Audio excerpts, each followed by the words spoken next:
What makes Ghostface scary? Now, just a heads up, there are spoilers for Scream 1, 2, 3, 4, and the 2022 film, so don't watch this if you don't want to be spoiled. Okay, now we can proceed. Um, it's definitely not the mask or the attire. Like, I know that in real life, somebody wearing that, breaking into your home or getting you alone would probably be nerve wracking, right? But that's mostly because it's like the mystery of who is this stranger, this intruder, right?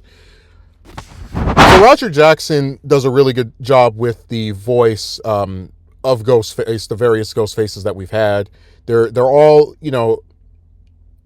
they're all connected, even if it's a different person, by this singular voice that has when you like what's so brilliant about the first Scream is that when he's talking to Casey, his cadence becomes much more aggressive over the course of the conversation, where when it starts he's like really friendly, like, oh sorry, and then just kind of do what I say, and you really see the different inflections and how just intimidating someone over the phone can be, especially when you once again don't know who they are.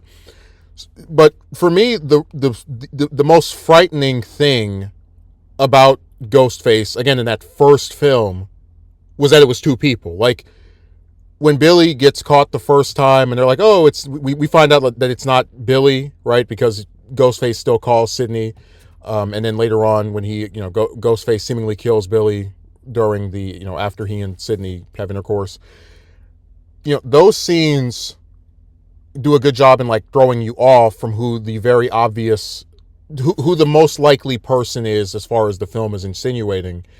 And if you go and look at most slasher movies, as well as most killers in real life, the killer, again, fictional, real life, tends to work alone. And I'm not a psychiatrist, but what I've been able to gather is that they know what they're doing is like something that's seen as wrong in the eyes of the general public, etc. And for that reason, it's a lot harder for them to gain the trust of someone, even someone who, could be just as deranged as they are, to go and do the types of things that they do.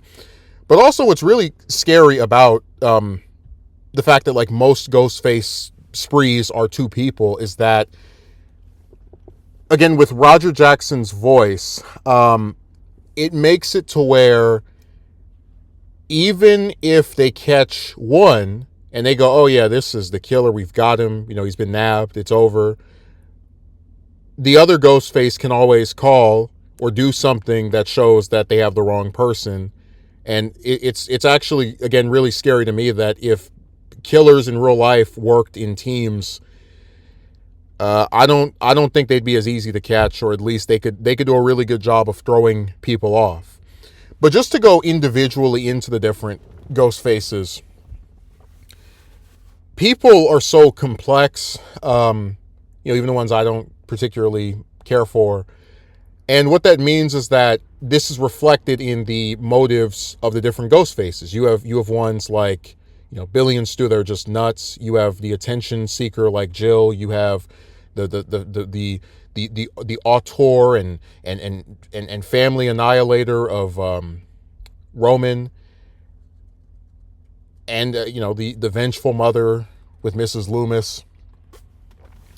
And again, what really is so disturbing is just they all have this one thing they're trying to get. It could be, just wanting to kill someone out of revenge, right? Wanting to be the supposed star of some spree that you yourself perpetuated.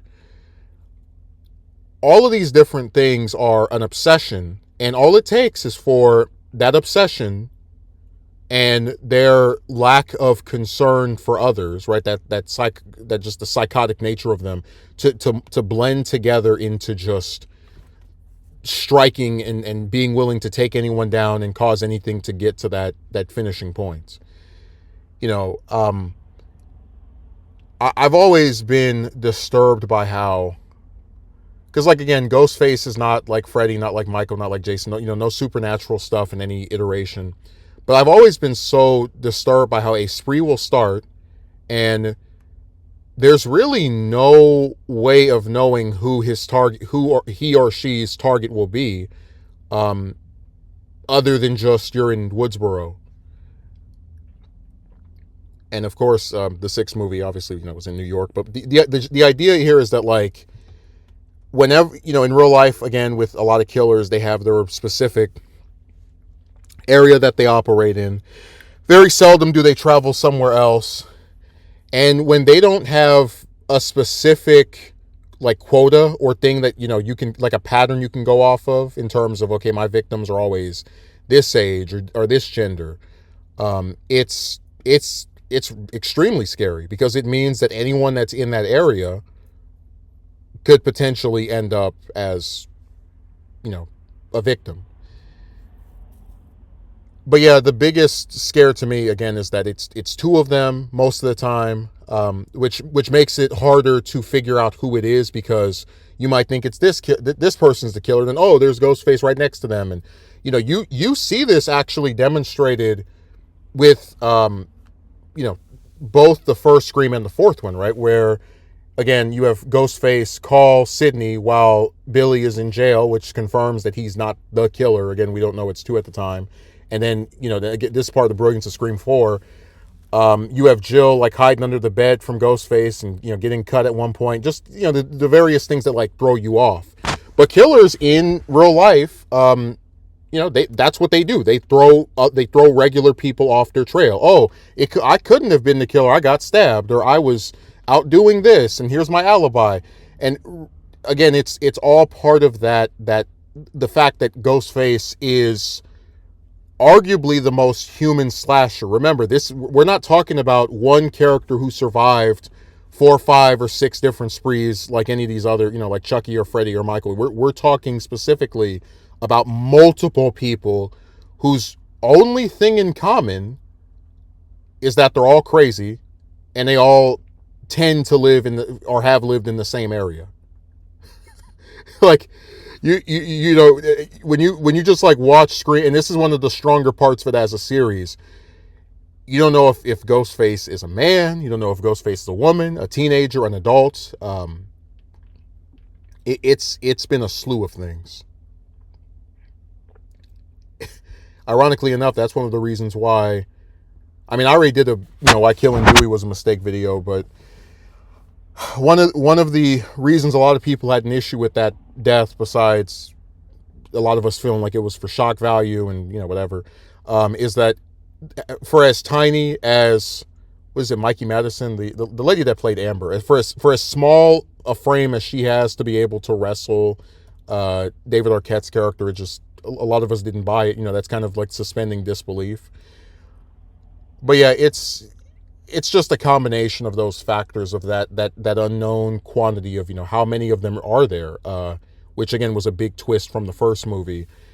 The fact that it could be anyone, the fact that, you have with every movie, you are never entirely sure of who it could be, because it's always someone different. It's always keeping you on your toes, guessing. And really, Ghostface works so well because Scream has some of the best protagonists in all of horror, who like, at least over the course of, I'd say, the first 4 movies, you kind of, like, got to know. And, they contrast so well with this killer, and I say that with quotation marks, who is really not one person. It's more of an idea. It's more of an identity that gets assumed by whoever chooses to, go after Sidney, or I guess, after the 4th movie, Sam. And you're never quite sure how they're going to do it, how successful they're going to be. They're really, like, Ghostface it's an idea, right? Like the same voice, same costume, that is taken on, like, it's like a mantle for a villain that gets assumed over and over again by people whose only real thing in common is, again, that they tend to live in the same area and they're crazy. and I hate to invoke Halloween Ends, but the whole, Evil Never Dies, it just changes shape. That is more emblematic of, like, I'd say Ghostface more than any other, at least horror movie villain, is emblematic of that, where you can kill two ghost faces, 10 ghost faces, and they're just going to keep coming back. And it might not be next year, might not be in 5 years, might not even be in 10, but eventually someone is going to stick that mask on, pull out their voice changer, and get to slashing people. And that's it's just a confirmation that evil, like Scream as a series, if you were to take a single motto and just stick it to Ghostface, right? It would be that evil never dies.